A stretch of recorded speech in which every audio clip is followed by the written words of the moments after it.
Hello everyone, welcome. आज हम start कर रहे हैं यूजीसी नेट इकोनॉमिक्स दिसंबर 2026 के लिए यूट्यूब क्लासेस। बहुत दिनों से ना बच्चों के कमेंट्स मैसेजेस आ रहे थे कि मैम आप चलो कोर्स में तो आप स्टार्ट कर रहे हो 15 जुलाई से पूरा अपना डिटेल्ड सिलेबस डिटेल्ड क्लासेस जो हैं, तो यूट्यूब पर भी हमारे लिए कुछ मतलब रैंडम टॉपिक्स है ना, या कोई सीरीज एज सच वो कब से स्टार्ट कर रहे हो। तो आज उसका फर्स्ट क्लास है, लो स्टार्ट कर दी आप सबके कहने पर। ये हर यूनिट के ना मोस्ट इंपॉर्टेंट टॉपिक्स इसमें करवाए जाएंगे। जैसे मान लीजिए माइक्रो के इंपॉर्टेंट, मैक्रो के, ऐसे इंपॉर्टेंट टॉपिक्स करवाए जाएंगे। अगर आप फुल फ्लेज डिटेल्ड सारा सिलेबस ए टू जेड जो है अकॉर्डिंग टू PYQs एनालिसिस है ना, उनके एनालिसिस के बेस पर और सब चीज़ें पूरा डिटेल में फुल फ्लेज चाहते हैं, हर एक कंसेप्ट डिटेल्ड एनालिसिस के साथ अकॉर्डिंग टू एग्जाम रेलिवेंसी है ना, तो उसके लिए आप हमारा जो एप्लीकेशन पर क्लासेस है वो 15 जुलाई से स्टार्ट होने वाली है। 15 जुलाई को ओरिएंटेशन क्लास है, उसके बाद का मैंने सारा शेड्यूल जो है वो लगा दिया हुआ है। और वो क्या कैसे रहेगा सिस्टम सारा, पहली जो क्लास होगी आपकी उसमें सब चीज़ें बताई जाएंगी कि कब कौन सा यूनिट खत्म होगा। और मतलब आपकी 1 से 1.5 घंटे की उसमें एक टॉपिक की क्लास चलती है, ठीक है। तो वो सारा आपको ओरिएंटेशन क्लास में चीज़ें समझाई जाएंगी। अगर मैं पिछले 10 साल के प्रीवियस ईयर भी एनालिसिस करूँ ना, तो कोस्ट कर्व से आपको हर बार क्वेश्चन तकरीबन आया ही हुआ है ना। तो कोस्ट कर्व्स बहुत इंपॉर्टेंट है। कोस्ट कर्व्स की प्रॉपर्टीज में भी स्टूडेंट्स को प्रॉब्लम आती है, हालांकि है ये एक बेसिक टॉपिक, एक +1 +2 लेवल की इकोनॉमिक्स का ये टॉपिक है ना। पर फिर भी बेसिक्स में भी एग्जाम में क्वेश्चन जब वो घुमा के पूछते हैं तो प्रॉब्लम आती है, यूजीसी नेट के एग्जाम में भी, है ना। तो मेरे साथ आप अपना कॉपी वगैरह निकाल लीजिए, ठीक है। तो स्टार्ट करते हैं, अपना कॉपी वगैरह जो भी है निकाल लीजिए। मेरे साथ आप जो कोस्ट कर्व्स की डायग्राम है उसको ड्रॉ करिएगा, चीज़ें अच्छे से समझ में आ जाएंगी। और इसके बाद आप यूट्यूब पर कौन कौन से टॉपिक्स है जिन पर चाहते हैं क्लासेस वो भी मुझे कमेंट्स में बता देना, ठीक है। रैंडम टॉपिक्स में लेके आती रहूँगी, बट एक डिसिप्लिन्ड मैनर में चीज़ें पढ़ने के लिए, सीक्वेंस ऑर्डर में सारा कुछ कवर करने के लिए, कुछ भी छूट ना जाए, है ना। तो उसके लिए फिर आपको एप्लीकेशन पर ज्वाइन करना पड़ेगा। स्टार्ट करते हैं। फर्स्ट आपका देखिए, समझिए, बात कर रही हूँ कोस्ट कर्व्स की। तो सबसे पहले जब हम कोस्ट कर्व्स की शुरुआत करते हैं तो आता है मेरा total cost, right. Total cost, अब टोटल कोस्ट जो है मेरा वो 2 कंपोनेंट्स में बटा हुआ है। एक होता है टोटल फिक्स्ड कोस्ट मेरा, और एक होता है टोटल वेरिएबल कोस्ट। तो आज हम स्पेसिफिक इनके कर्व्स की बात कर रहे हैं, टोटल वेरिएबल कोस्ट, ठीक है, इनके कर्व्स की बात कर रहे हैं। तो देखो, जो टोटल फिक्स्ड कॉस्ट मेरा होता है वो ऐसे काम करता है कि आउटपुट जो है, ये मैं आउटपुट ले रही हूँ, यहाँ पे मैं ले रही हूँ टोटल फिक्स्ड कॉस्ट। अब टोटल फिक्स्ड कॉस्ट क्या है कि भाई आउटपुट में चेंज होने से वो चेंज नहीं होती कॉस्ट में, है ना, वो चेंज नहीं होती। यानी कि मान लो आपकी टोटल फिक्स्ड कॉस्ट सेम रह रही है, आउटपुट जो मर्जी हो, आउटपुट जो मर्जी हो। तो मैं एक्स एक्सिस पर आउटपुट लूंगी और वाई एक्सिस पर मैं कॉस्ट लूंगी, ठीक है। तो टोटल फिक्स्ड कॉस्ट आपकी बनेगी 3, 4, 5, ठीक है। दैट इज, इसको हम कैसे लेते हैं, 2, 4, 6, 8, 10, 12 सो, ठीक है। तो ये आपका टोटल फिक्स्ड कॉस्ट हो गया। समझ गए मैंने क्या कहा, टोटल फिक्स्ड कॉस्ट सेम रहती है। तो आपको कभी भी एग्जाम में पूछा जाए, टोटल फिक्स्ड कॉस्ट का कर्व आपका इस तरह से हॉरिजॉन्टल कर्व बनता है, ठीक है, parallel to X axis. Clear. अब इसी तरह अगर हम टोटल वेरिएबल कॉस्ट बनाएं, तो मैंने क्या कहा, टोटल वेरिएबल कॉस्ट जो है वो आउटपुट में चेंज होने से चेंज होती है, ठीक है। तो मान लीजिए आपका आउटपुट जो है वो 0 से शुरू हो रहा है, टोटल वेरिएबल कॉस्ट भी आपकी 0 होगी। जैसे जैसे आउटपुट बढ़ रहा है ये बढ़ती जाएगी।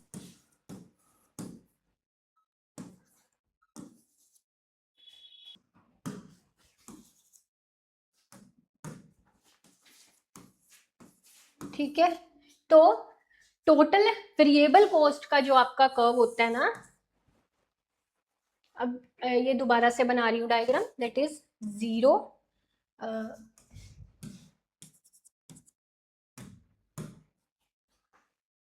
तो हम इसको ऐसे लेते हैं 5, 10, 15, 20, 25, 30, 35, राइट। 0, 1, 2, 3, 4, 5। तो आपकी टोटल वेरिएबल कॉस्ट कैसे बनती है, उसकी शेप क्या होती है, ध्यान से समझिए। 0 से स्टार्ट होगी, है ना, 0 से स्टार्ट, फिर 10, फिर अबाउट यहाँ पर, है ना, फिर अबाउट यहाँ पर बढ़ती जाएगी ये, फिर about here and then about here. तो टोटल वेरिएबल कॉस्ट आपकी कुछ ऐसे, मतलब ऐसे बनेगी। सो टोटल वेरिएबल कॉस्ट आपकी ऐसे कुछ बनेगी, ठीक है। और ये टोटल वेरिएबल कॉस्ट होगी। अब जो मेरी टोटल कॉस्ट कर्व होता है ना, टोटल कॉस्ट कर्व, वो दोनों को मिला के बनता है, राइट। तो यानी का मतलब कि total cost is the sum of total fixed cost plus total variable cost. तो अब तीनों कर्व्स कैसे बनेंगे, टोटल फिक्स्ड कॉस्ट ऐसे, टोटल वेरिएबल कॉस्ट ऐसे, और टोटल कॉस्ट क्योंकि दोनों को सम करके बनता है, उसमें ये टोटल फिक्स्ड कॉस्ट भी ऐड होती है। तो याद रखिएगा टोटल कॉस्ट मेरी कभी भी 0 से शुरू नहीं होगी। क्यों नहीं होगी 0 से शुरू, क्योंकि आपको याद है हमने फिक्स्ड कॉस्ट 10 से शुरू करी थी, है ना, 10 से शुरू करी थी। तो टोटल कॉस्ट 0 फिर कैसे हो सकती है, because this is the sum of both. तो टोटल कॉस्ट आपकी यहां से शुरू होती है और total cost will be parallel to total variable cost, ठीक है जी। Total cost will be parallel to total variable cost, क्योंकि जो इन दोनों में डिस्टेंस है ना, टोटल कॉस्ट और टोटल वेरिएबल कॉस्ट में जो डिफरेंस है ना, वो ही टोटल फिक्स्ड कॉस्ट है और वो कांस्टेंट है। इन दोनों में ये जो डिफरेंस है ये हर आउटपुट लेवल पर कांस्टेंट है, and that is equal to total fixed cost. Total fixed cost will be equal to difference between the both. बात क्लियर हो गई, टोटल कॉस्ट कब समझ में आगे हम बढ़ते हैं एवरेज कॉस्ट कर्व्स की तरफ। तो average cost curves is equal to average fixed cost plus average variable cost, ठीक है। तो जो आपका एवरेज फिक्स्ड कॉस्ट होता है ना, ध्यान से एक चीज समझो, देखो जैसे मैं आउटपुट ले रही हूँ 0, 1, 2, 3, 4, 5, ठीक है। मैंने क्या कहा, टोटल फिक्स्ड कॉस्ट आपकी ना हर लेवल पर सेम रह रही है। तो एवरेज फिक्स्ड कॉस्ट का मेरा फार्मूला होता है total fixed cost divide by output, right, divide by output. तो क्योंकि इसको डिवाइड करके बन रहा है 10/0, ठीक है, 10/1 10, 10/2 5, 10/3 3 पॉइंट समथिंग, 10/4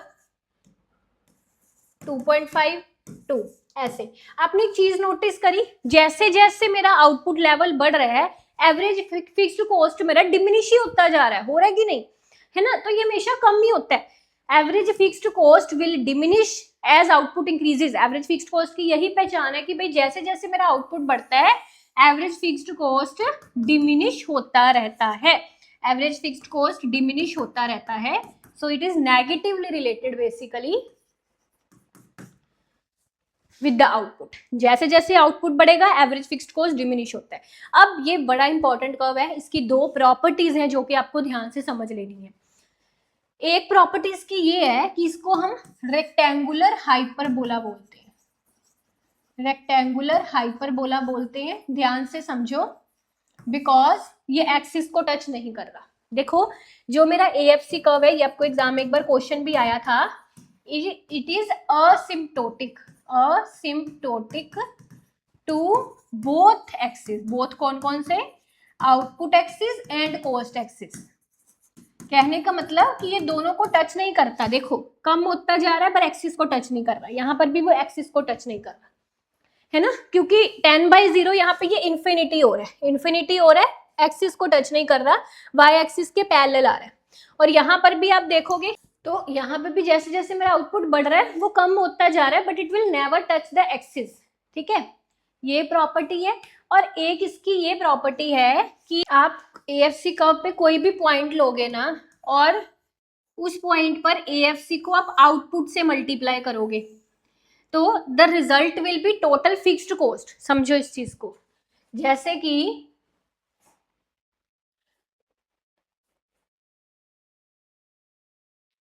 क्या फार्मूला इसका, average fixed cost is equal to total fixed cost over output. ये फार्मूला लिखा ना, मींस कि अगर आप एवरेज फिक्स्ड कॉस्ट को आउटपुट से मल्टीप्लाई करोगे, एवरेज फिक्स्ड कॉस्ट कितनी से 10 है, इसको आउटपुट से मल्टीप्लाई करोगे, result will be total fixed cost.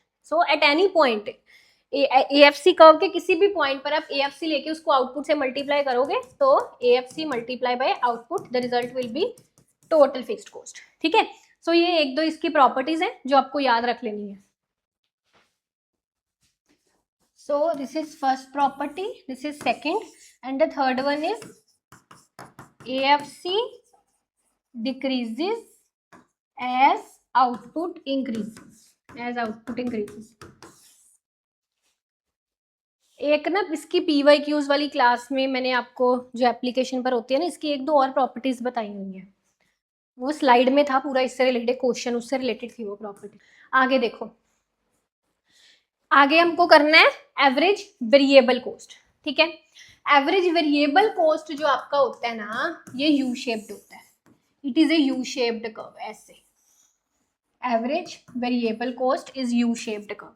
Average variable cost भी यू शेप्ड होता है और एवरेज कॉस्ट कर्व जो है मेरा वो भी यू शेप्ड होता है, बस यही है कि एवरेज कॉस्ट कर्व इससे थोड़ा ऊपर होता है, ऐसे मतलब एवीसी का मिनिमा, ऐसे समझो इसको कि ना एवीसी का मिनिमा जो है वो पहले आ जाता है, इसको थोड़ा ऐसे बनाइए कि इसका एक मिनिमम पॉइंट, इसका मिनिमम जो है वो पहले आ जाता है और इसका मिनिमम बाद में आता है, एवरेज कॉस्ट का minimum. It follows the rule of law of variable proportion. अगर आपने लॉ ऑफ वेरिएबल प्रोपोर्शंस वाली क्लास देखी हो तो आपको याद होगा कि उसमें हम क्या पढ़ते हैं कि मेरे रिटर्न्स जब बढ़ते हैं, है ना, देखिए इंक्रीजिंग रिटर्न्स, जब रिटर्न्स बढ़ते हैं कॉस्ट डिमिनिश होगी। ठीक है, डिमिनिशिंग पार्ट AC का। ठीक है, जब रिटर्न्स डिमिनिश होंगे तो that is increasing part of AC, increasing part of AC, और जब कांस्टेंट रिटर्न्स है तो स्टेबल है, स्टेबल रहेगा उस पार्ट पर। सो इसकी यू शेप जो है that is according to law of variable proportion.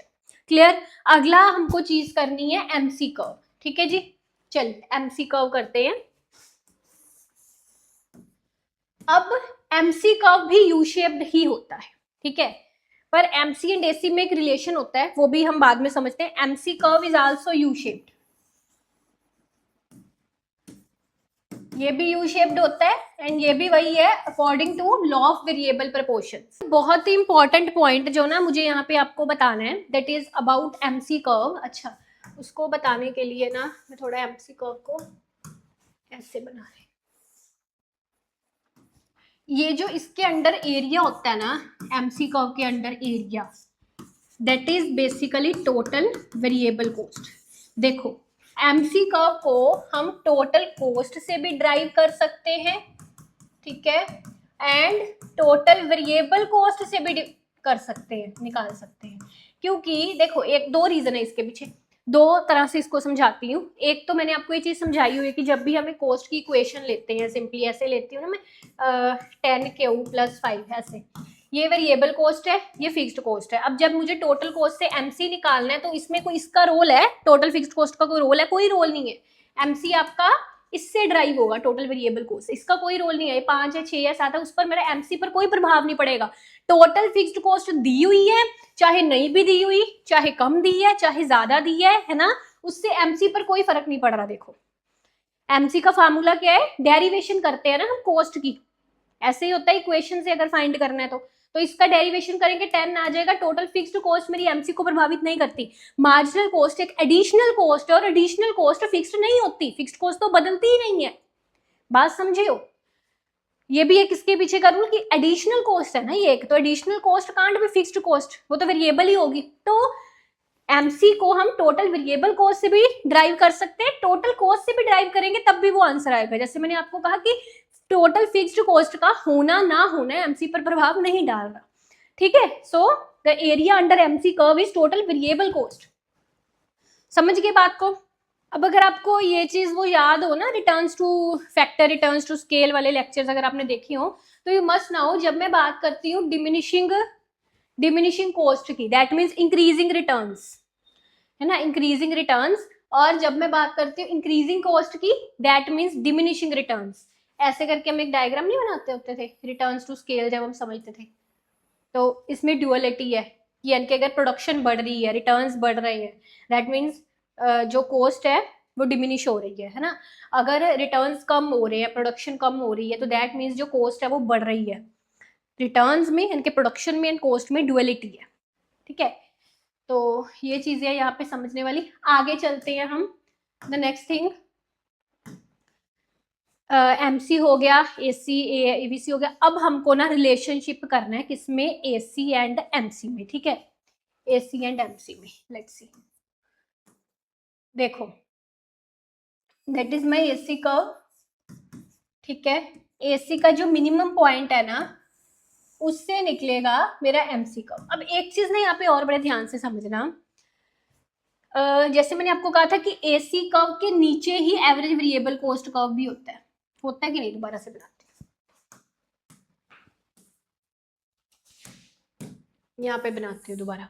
जैसे ये मेरा एवरेज वेरिएबल कॉस्ट है, ठीक है, इसका मिनिमम पॉइंट ये है, और ये मेरा एवरेज कॉस्ट कर्व है, इसका मिनिमम पॉइंट इससे थोड़ा ऊपर बनाना है मुझे ना, मतलब इससे थोड़े आगे बनाना है बड़े ध्यान से यहाँ पे, ठीक है। ये इसका मिनिमम पॉइंट है। अब जो एमसी कर्व होता है ना, वो पहले एवरेज वेरिएबल कॉस्ट से मिनिमम से निकलता है, फिर वो एवरेज कॉस्ट के मिनिमम से निकलता है एमसी कर्व। ये याद रखने वाला पॉइंट है कि जो मेरा एमसी कर्व है ना, वो पहले इसके मिनिमम से निकलता है, एवरेज वेरिएबल कॉस्ट के मिनिमम से, फिर वो एवरेज कॉस्ट के मिनिमम से निकलता है। और ये वाला जो हम पोर्शन लेते हैं, ये वाला पोर्शन एमसी कर्व का, ये हम परफेक्ट कॉम्पिटिशन में पढ़ते हैं सप्लाई कर्व, है ना। एमसी कर्व का वो पोर्शन जो एवीसी से अबव है उसको हम सप्लाई कर्व बोलते हैं। और इस पॉइंट को हम, अगर इस साइड पर हम प्राइस ले रहे हैं, लेट्स सी, इस पॉइंट को हम बोलते हैं शट डाउन पॉइंट। ये आगे की बात है, ये जब हम मार्केट स्ट्रक्चर्स पढ़ते हैं, परफेक्ट कंपटीशन, है ना, उसमें ये चीजें पढ़ते हैं कि ये शट डाउन पॉइंट होता है, एवरेज वेरिएबल कॉस्ट है, नीचे फर्म प्रोड्यूस नहीं करेगा, है ना। तो जब प्राइस इसके बराबर हो जाता है, यानी कि इसके बाद फर्म प्रोड्यूस नहीं करेगा, इसलिए इसके ऊपर वाला पोर्शन जो है वही इसका फर्म का सप्लाई कर्व होता है। वो आगे चला गया, दूसरी क्लासेस का काम नहीं है, ठीक है। तो मैंने आपको बेसिक इसके बारे में समझा दिया। आगे हम दोनों का रिलेशन समझते हैं, एमसी एंड एसी का। देखिए एमसी एंड एसी का रिलेशन,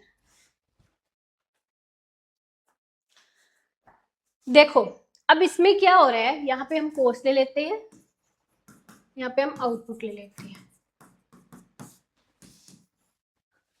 तो जब एसी डिमिनिश हो रहा है या एमसी भी डिमिनिश हो रहा है, कम हो रहे हैं, दोनों डिक्लाइन हो रहे हैं पहले, है ना, तो उस केस में देखो ध्यान से, जो मेरा एसी है वो ज्यादा है, एमसी उससे नीचे है ना, AC is more than MC. और जब दोनों बढ़ रहे हैं, जब आप सिर्फ एसी नहीं बोथ भी लिख सकते हैं, यहाँ पे